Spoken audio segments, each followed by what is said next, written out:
Alright, so this is a suggestion via Discord. The name of the video is Katt Williams blasts Kevin Hart for giving himself to Diddy. Guys, that just sounds wild. Let's go check this out immediately. Seeing your stuff on social media, boy, I know what you do, but you do it for play. If you do it for real, here it is, Kevin. You mean in Hollywood they cast a 5'5" black Santa Claus that weigh 145 pounds? That's your story. Ex-wife. I mean, listen, that sounds crazy. Is going on tour with Katt. Everybody went, I hope the tour is great. The guy that sits on top right now have taken advantage of all the money that I have. I've shot over 56 specials for the up-and-coming generation of comedy.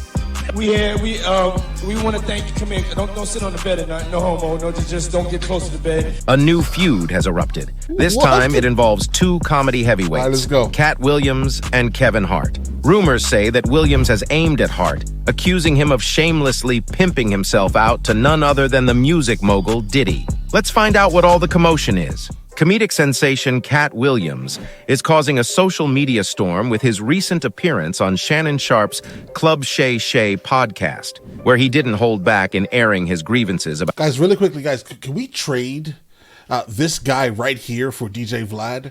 I want to get rid of DJ Vlad, guys. No offense, keep, happy to have you for such a long time, right? But can we trade? About fellow comedians and entertainers. Among the targets of his verbal onslaught were Steve Harvey, Cedric the Entertainer, Kevin Hart, and P. Diddy. Williams didn't mince words when accusing Cedric the Entertainer of lifting one of his jokes word for word. Can't say you stole one of his jokes. Yeah, like, I mean, it was ridiculous. You know what I mean? It was like the idea of the joke that he was even talking about don't even match up with no timeline. So for me, it was one of those things like— Did you have a conversation? Did you guys sell it? Did you have a conversation with Katt? Well, I responded to him the way he responded to me, but that's what I said as well. I've seen Katt, even before then. Right. I've seen this guy 30 times. Like, dog, if you literally was that upset about it, like, dog, just step to him and say, hey, yeah, why didn't you say nothing? Aiming at Kevin Hart, Williams labeled him an industry plant, suggesting that Hart's rise— I mean, you shouldn't have taken it kind of to begin with, bro. Right? Based off of the timeline, they're referring to the joke where he's kind of like in the car. And if you watch Kings of Comedy, Cedric the Entertainer, then you would have easily saw that one where he's like talking about some random like 72 old school vehicle and he's doing all these hand motions, and you would have seen it. He took that, bro. To stardom wasn't the result of organic success. According to Williams, Hart had movie deals lined up before hitting Los Angeles, and he asserted that there's a curious absence of Hollywood memories featuring sold-out Kevin Hart shows. For 15 years, Katt Williams asserts that Kevin Hart's rise was unconventional, alleging that Hart's early success in Los Angeles, including his sitcom and lead role in Soul Plane, defies industry norms. I mean, listen, his rise was incredibly meteoric. Williams questions the authenticity, citing Hart's documentary with Chris Rock, which details his comedy origins on the East Coast, seemingly contradicting his simultaneous presence in Los Angeles. Williams claims a 5-year period where every movie Hart took was initially on his desk, criticizing the perceived stereotypical content. Kevin doesn't have to worry about what people are going to say about him wearing a dress because of the long line of dress-wearing people before him. Definitely haven't ran into to put on the dress. I mean, you have to have boundaries. You have to have limits that you refuse to cross. Wow. Williams emphasizes his objections to specific themes, urging for humor without unnecessary stereotypes. He expresses frustration with industry dynamics, pointing out perceived gatekeeping, citing Kevin Hart's role in helping Tiffany Haddish enter the scene. Williams challenges the notion that there are no gatekeepers, highlighting the existence of numerous gates, each seemingly controlled by specific individuals. In his rant— Okay, bro, yeah, there absolutely are gatekeepers, guys. Williams claimed that despite the narrative of openness— in Hollywood, guys, specifically? Absolutely. certain figures consistently hold access to opportunities in Hollywood. He also opened up about turning down certain offers that came with compromising demands, revealing that even the disgraced film producer Harvey Weinstein once made an inappropriate proposition. Williams claimed Weinstein offered to perform a act on him for career opportunities, a proposal that Williams firmly rejected. In another instance, he declined both favors and a $50 million opportunity, emphasizing his commitment to preserving his integrity and refusing to take any shortcuts to success. The comedian didn't shy away from calling out Steve Harvey, accusing him of lifting the premise of Mark Curry's sitcom Hangin' with Mr. Cooper for The Steve Harvey Show. Okay, all right. I was wondering if we were going to kind of get into that thing here. Yeah, bro, it feels like they may have been done by the same writers, same producers, same directors. It's overall the same thing, but I do think that the Steve Harvey Show probably was filmed better, but I think, it's the same show. It all boils down to basically the same exact thing. Williams also took a swipe at Harvey's potential as a movie star, asserting that he lacks the range and compares to Mr. Potato Head in looks. In Hollywood gossip, Williams contradicted Ricky Smiley's claim that Williams was initially intended for a role in Friday After Next, asserting it as a fabrication. He even went a step further by including a clause in his contracts stating he wouldn't work with Smiley unless he's in a dress, humorously connecting it to Tyler Perry's penchant for cross-dressing roles, claiming neither can convincingly portray a man. Williams dived into the controversy surrounding his comments on allegations against Michael Jackson and R. Kelly, alleging that he faced cancellation for discussing these issues involving black men. Despite I can imagine. The potential repercussions, he stood firm on his position, emphasizing that even someone as influential as Diddy couldn't escape criticism, citing the recent SA allegations against him by 4 women. The comedic world is certainly not short of twists and turns, with Williams unapologetically steering into the storm. Following Katt Williams' bold questioning of Kevin Hart's journey to stardom, Hart took to Twitter to brush off the criticisms. In a tweet, Hart advised Williams to let go of his anger, adding that the situation is quite disheartening. The Ride Along and Jumanji star didn't dwell on the negativity and instead shifted focus to promote his upcoming Netflix comedy, Lift. Taking another jab at Williams, Hart encouraged everyone to check out the movie trailer, playfully referencing a moment where his co-star, Gugu Mbatha Raw, says, "They really love you," subtly suggesting it's a nod to Williams. "Gotta get that anger up out ya, champ. It's honestly sad," Hart wrote. In the meantime... All right, guys, from the outside looking in, it does look like it's kind of, Katt Williams is kind of just being a hater, bro. I'm just going to be honest here. It looks like it, but with the amount of receipts that he actually has towards all of the actually nefarious things that are going on, guys, he's not being a hater. He's just being real. Too real for some people, but he's being real. Please enjoy my movie trailer to my next film, Lift, which will be dropping on at Netflix in 8 days. There is a moment in the trailer where Gugu Mbatha Raw says they really love you. I now know she's talking about Katt, he added.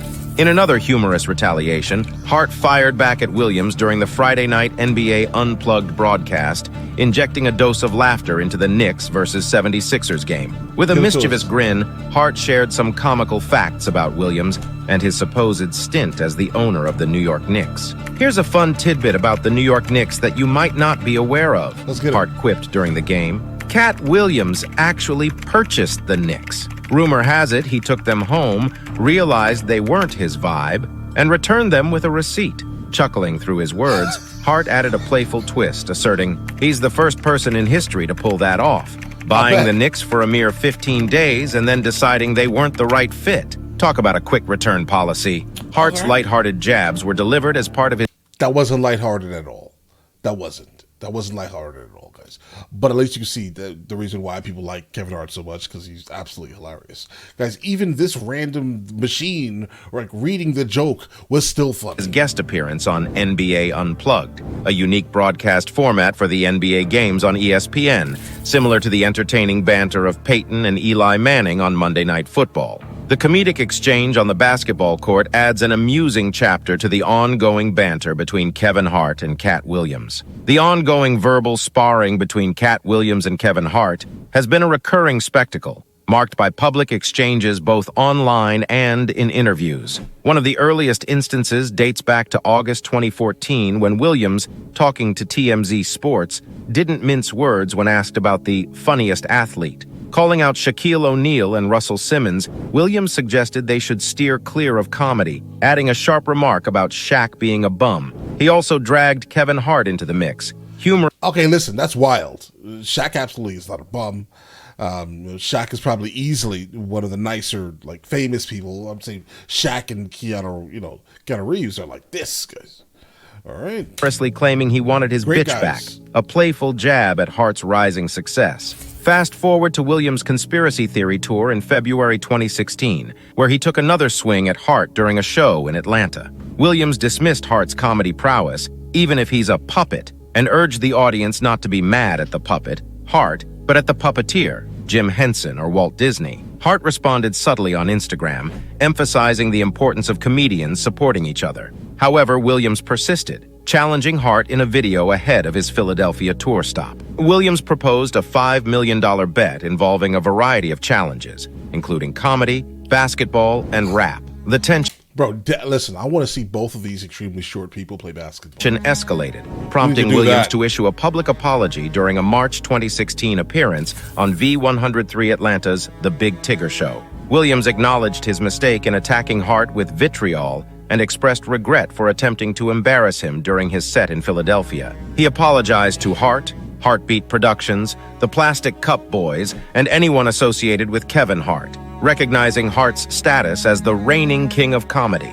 Williams humbly admitted his error despite the rivalry and sought to mend fences in the comedy world. In a significant turn of events in the Hart-Williams saga, the spotlight shifted to Tiffany Haddish in September 2018 during an interview on V103's Frank and Wanda in the Morning. V103. Williams questioned Haddish's comedic prowess and ability to draw audiences for a major tour. Responding to Williams's comments, Kevin Hart came to Haddish's defense on The Breakfast Club later that same month. The Breakfast Club? This is not The Breakfast Club. While promoting their film Night School, Hart expressed frustration with Williams, emphasizing that blaming Hollywood and the white man for setbacks doesn't absolve personal responsibility. Absolutely. Hart pointed out that Williams had a prime opportunity to be the star, but allegedly lost it due to issues like drug use. Hart urged Williams to take accountability and questioned if he had used his platform to uplift others. He defended those, like Haddish, who were now succeeding, urging Williams not to disparage those making the most of their opportunities. Fast forward to September 2021. In an interview with Baltimore radio personality Persia Nicole, Williams claimed he would win in a comedy battle against Hart. He boasted about having over 10 specials and dismissed the idea of competing, suggesting it would be an uneven match given his extensive work, including movies, specials, and television appearances. Williams humorously remarked that it might not be a battle they could afford to engage in, emphasizing the depth and breadth of his comedic repertoire. The banter between Hart and Williams continued, adding another chapter to their ongoing comedic rivalry. Katt Williams' recent verbal barrage has prompted responses from some of his targets,